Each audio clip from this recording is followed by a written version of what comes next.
Daniel Sakai lined the walls. Their faces were immortalized in news clips, honored at community events, and enshrined in plaques and dedications. OPD created scholarships in their names. Badge numbers were retired. Their stories were told in classrooms and academies to remind cadets of sacrifice and service. But in East Oakland, other stories surfaced, ones of profiling, stop and frisk, and years of over-policing.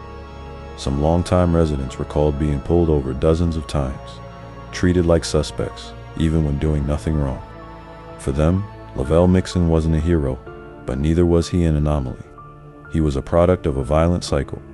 "People act like he just snapped," said a local youth organizer at a community forum. But he didn't. He was made. Made by prison, by poverty, by trauma. This city makes people like Lovelle, then act shocked when they explode. That sentiment drew heavy criticism, especially from law enforcement and the families of the officers. But it wasn't about excusing Mixon's actions. It was about demanding a deeper look at what created him. Was Lovelle Mixon purely evil, or was he a broken man created by broken systems?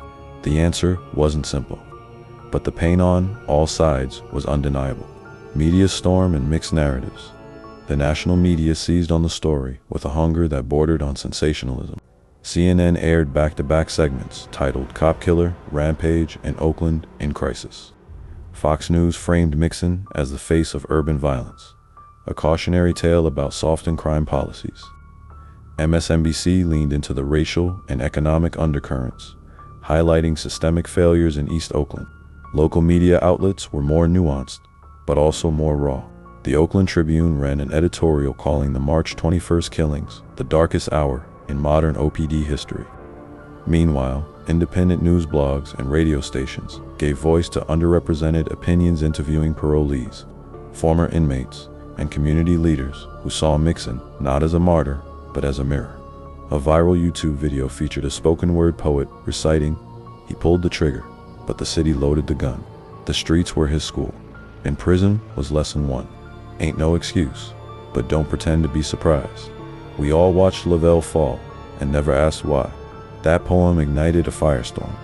Some praised it as truth. Others condemned it as glorification. Debates flared online and in barbershops, in classrooms, in living rooms.